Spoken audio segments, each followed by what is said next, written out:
Well, welcome back to a chat with Anita and Matt. So last week we finished off talking about a webinar that Matt was preparing for, and he had asked some questions about the attendees prior to the event and had gotten some answers back.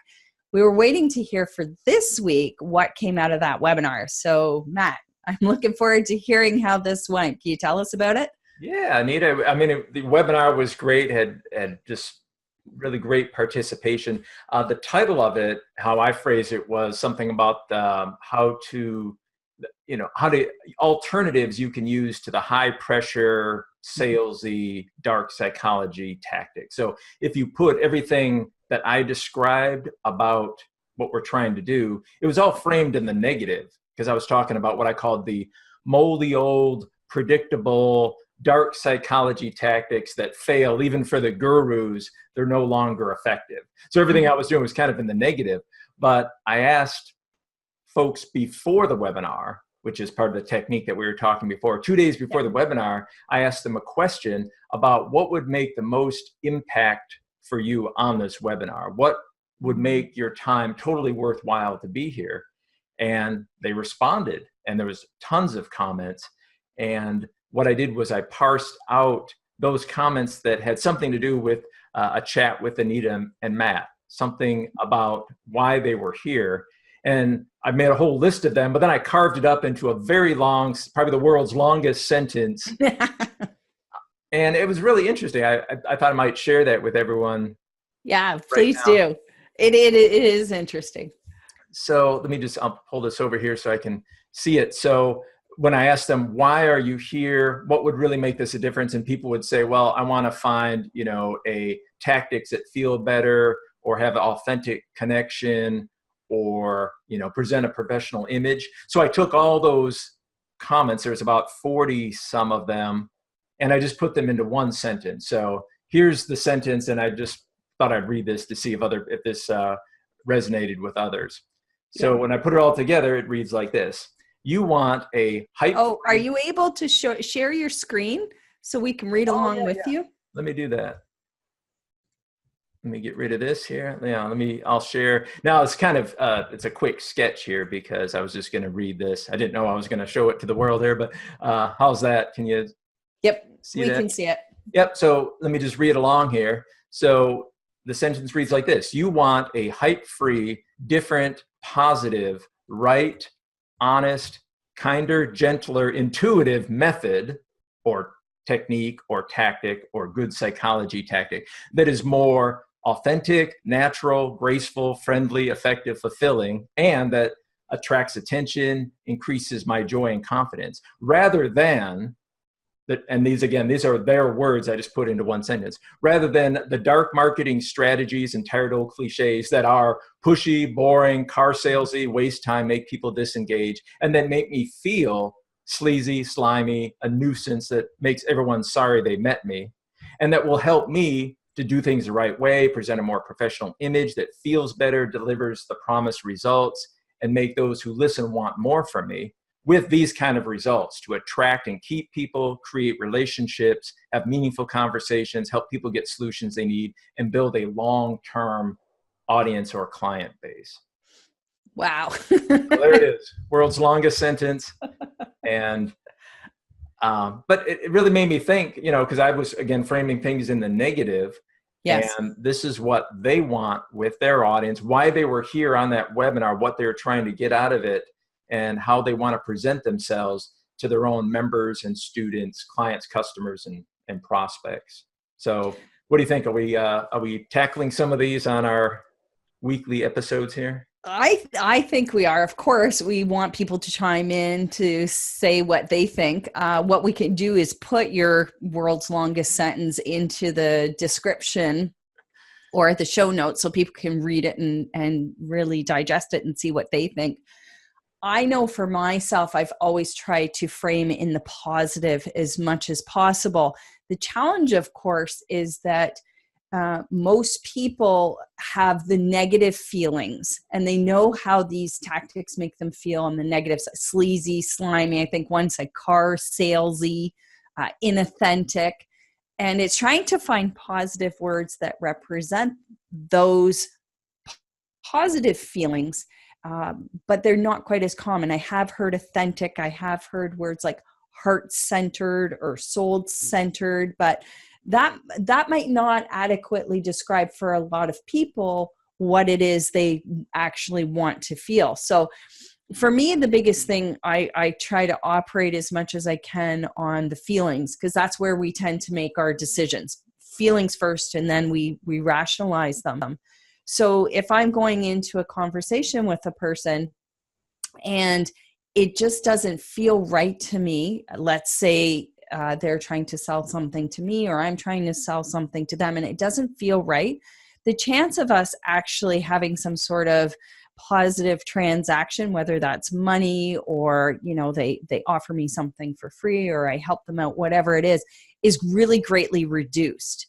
So that has been my challenge, coming up with these positive terms and framing everything I do in the positive, but at the same time, trying to reach out to people to say, hey, there's another way to do this. And the only way I've ever found is by using some of those negative terms. So I'm glad to see that there was a nice mix of both in your really long sentence, and that it wasn't just all negative or all positive, because I really believe that we need both in order to get people to say, hey, yeah, that's me. I feel like this, or I've had that experience, or this is what I want to stop doing.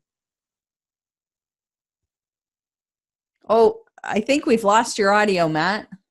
Oh, I guess I thought I was doing all the talking on this long sentence. Said shut up for a moment. But there was one part I didn't share with you earlier, is that during the webinar, my host asked the audience their reactions to that. So I did all the training. I was teaching people how to apply these techniques to their webinars to bring in more people and keep people engaged and keep your customers forever. And she stopped in the middle of it and asked folks, well, what's your reactions to this so far? So do you mind if I read you a couple of these? No, please do. I'm curious to hear them. There's about 2 pages. I'm just going to grab a few that catch my eye here. But when asked, the people sitting in the audience said that this is a much more comfortable way of doing business. I feel better about this approach than any other I've learned or experienced. Someone said, this is so new to me, but it shouldn't be. Yeah. It shouldn't be new. And I was like, yeah, that's exactly right. I feel more comfortable with these tactics. This kindler, gentler approach matches my personality, authentic, honest, genuine, like my business is. Yeah.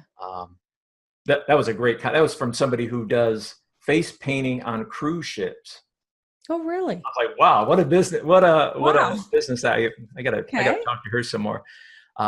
And a lot of people said things like this fella here confirms many of the problems I have had with much of the material that I receive from marketers. There was, I don't know how many, at least 4 psychologists that identified themselves as psychologists who were on the talk, and maybe there were more.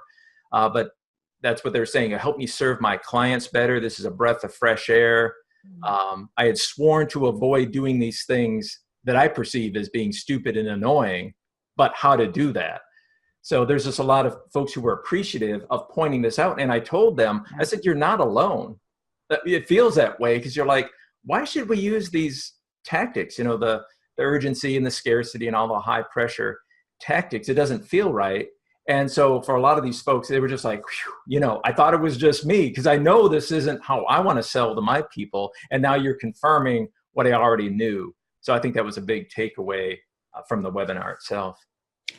I think it's amazing. What a relief. That's, I think, the one word I would use to summarize those feelings you talked about was relief. That I don't have to either pretend and use methods that I don't like, or that there's another way to do it that does really fit with who they are. And so I think, again, we've talked about this in our previous episodes. It's so hard sometimes when you think there's something wrong with you. And hearing these people respond like this, and you and I doing this show, and I'm positive there's lots of other people doing similar things out there. When you come across them, and it's just like this relief, this breath of fresh air, I'm glad I'm not the only one. And now I don't feel like it's just my sales techniques or there's something wrong with me. Maybe there's something wrong with the system instead that I've been using. Yeah. And it was recognized by professionals, psychologists, in particular, who, when they phrase it, they say, we want to treat people ethically and as caring human beings, not to manipulate. So that was kind of their language, the psychologists. But the non-psychologists were saying the exact same things, Yes. genuine, caring. So I think there's just a universal kind of sense that we're here to help people, and we want to help everybody that it can help. And so we need to reach everybody. We need to get attention, and we need them to focus on us. And that's most of our problem. Most of us have that same problem. How do we stand on the mountaintops and shout this to the world? And the gurus will come around and say, well, here's how you do it. You make sure that everybody knows there's not too many of this left, and you got to get it by midnight tonight. And you just put massive pressure on people, and that's how you get them. And we know that's not the right way to do it. It's just not working anymore. The gurus know this as well, that those methods are failing. But the good news is there are alternatives. The same psychology that you can use poorly and use the dark psychology, you could be using good psychology. And what I mean by that is give people what they really want. They want to know that they were heard, that what they said made a difference. They want to know how they compare to others. They want knowledge of results. There's so many things that we want, and the gurus will say, oh, no, it's all driven pressure based. Show them that you're the authority. Show them how many other people bought this. Show them that they'd be a fool not to take this offer, that there's only 5 of them left. They got to get in the door. That's not the way most people want to treat their people, especially that first experience. I right before we got on this recording today, I received an email from someone I had taken a course from, and there's another product being offered. So I just clicked on the link. I was really curious about it. And the anxiety I felt as it was one of these, again, really long, old school sales pages, hype, 27 testimonials, you gotta grab it now, big red letters. And I just noticed how I felt reading it. So this is somebody that I would gladly work with again. What I got out of the course was absolutely amazing. But this hypey sales letter, it made me feel anxious. I was really surprised. Whereas in the past, I would have, trying to think back what it would have been like reading this, I would have felt a bit overwhelmed, just like I did today. There was just so much coming at me. And it was just this, like, especially with the red letters, like, like right at you there. And I was like, I don't feel comfortable with this. And actually, the product might be something I'd be interested in, but it was so salesy, that sales letter, which I guess is the purpose of it. But we know there are other ways to do this. And so I just closed it down. I'm not interested. I didn't like the approach, and it just really it was off-putting. It was absolutely off-putting for me. Yeah. And I don't have any data to back this up, but it seems to me that, there's just different, I don't even know if I'd call them categories of people, but there's just different stages in your experience with this. So all the newbies, that would include me about 4 years ago, stepping into this world, and you see this messaging and the headlines and the gotta buy now. And a lot of it's very, it's hard to resist. It's persuasive. Very persuasive. But then in comes the regret and the remorse and the questioning your decisions. And then you start to question the person that you bought this from. And then when you see it again and again and again, when you're at that stage, then you start to think, wait a minute, what's going on here? Why are we all using the same tactics? And then when you get further down the road, I think you see it all the time, and you just recognize it for what it is, and you kind of shrug it off. You're like, oh, well, that's just what everybody does. And then maybe there's another stage where I feel like I'm at now, where it's a disgust. I mean, you just see it, and you're like, for some people, you're like, well, maybe they just don't know. Others, I know they know. Yeah, I was gonna say. And others are like, I know this isn't the best way to go, but there's no other alternatives. Yeah. So I haven't really thought this through, but I mean, I guess that's the kind of folks that I'm looking to reach, those that know this isn't all right, but just don't know that there's another way. Yeah. Those that know it's wrong and are going to do it anyway, they're maybe they recognize it's being less effective, but some of these folks, they have such huge numbers. It's like, so what? So I'm only 1% of my audience is responding, where I used to get 5%, but now I have 500,000 people on my list. So who cares? So yeah. Or I was just thinking about this, and going back to a point you just made, when you and I first came in on the sort of digital marketing scene and we're landing on these sales pages, they were effective because same thing. I didn't know what I was getting into. I had no idea what my feelings were, my values, my beliefs with all of that. It's taken me several years to get to this point now where I can say, hey, I'm not comfortable with this. This is, over here is what I prefer to do instead. It's been a really interesting journey because I just am, my website's gone live. And as I was going through and creating my own copy on my website, how challenging it was for me to remove that hypey language. And I say remove it because initially when I wrote it, that was how I had always done it in the past. So it was, how do I get away from this? And I think, again, it's a whole big switch in thinking from making sales and making money to actually helping people out and building relationships. So they're vastly different. If I'm looking to build relationships, then I'm not going to use a hypey sales letter like I just saw before I got on the call. I'm going to talk like I would as if we were having a conversation face to face. I'm going to use the same language. I'm going to do the same things. I'm not going to, just meet you and say, well, you know what, you got 5 minutes to decide. And if you don't decide, I'm not, and I'm going to grab this and walk away. We would never do that in person. So there's no doubt that there's some challenges in switching over from that kind of traditional sales copy or marketing strategies over to what we're talking about. And this is, again, what we're trying to do is find out, what are people using that's working? Please share with us, because we would like to build a movement here so that people, can see that there's an alternative and they don't have to wait like we did years in order to find it. Yeah. Yep, exactly. One last thing I'll share from the webinar was when I asked people for 2 days before the webinar, I asked what would make a big impact on you in this webinar? Why would you attend? And I got 2 messages, 2 bold people that said this, and I'm sure there were more that were thinking it. But one person said, I'm very cynical about a webinar having an impact on my life because I usually tune out after 5 minutes. I hope you will impact me, but I doubt it.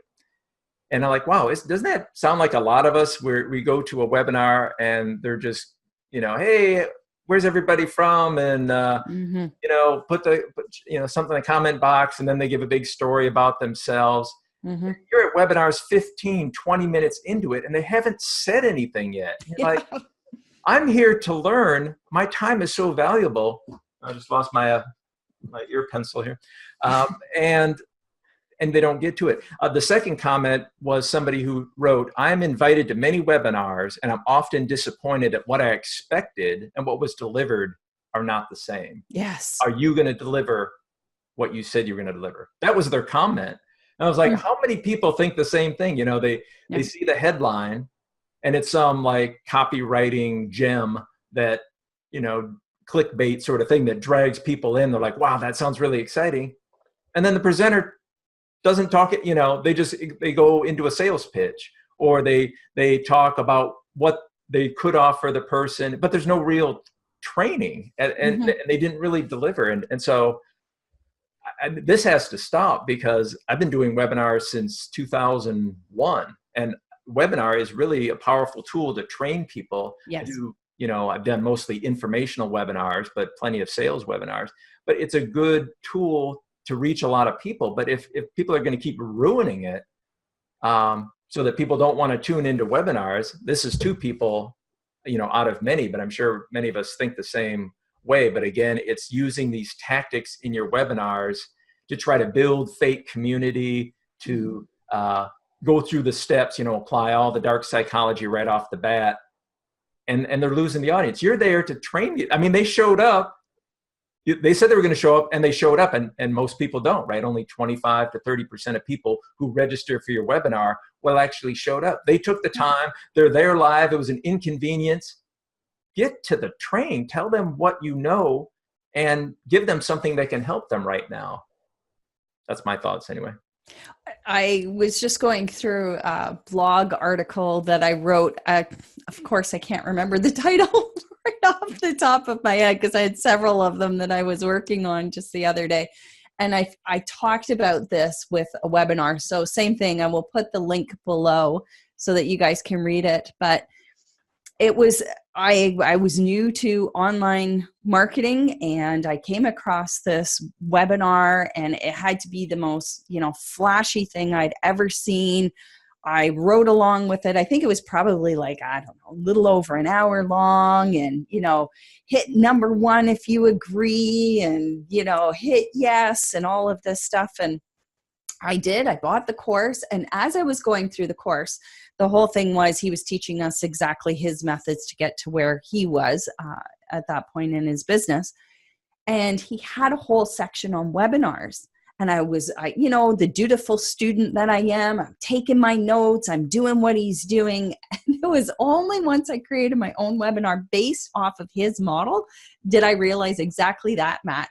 I had created an hour's worth of content that actually taught nothing. It was smoke and mirrors the entire time. And I reflected back and went, oh my God, that webinar that I watched with him was the same. There was no substance. I learned nothing. And yet, $2,000 later, I'm sitting in his course and going, this guy is a shyster. He scammed us all. And once I was in his course, yes, there was some good content, but there was a whole bunch of stuff I realized he really didn't know what he was talking about. And so I've since, removed myself from his community, but it was a shock to me that even I could create an hour-long webinar coming from, an academic background where all we do is present material and to help people out and to teach. And yet I created an hour-long one that had nothing of substance. Yeah. Yeah, that's such a shame. And I know folks listening have had the same experience where they regret buying these products. But, it's hard to resist.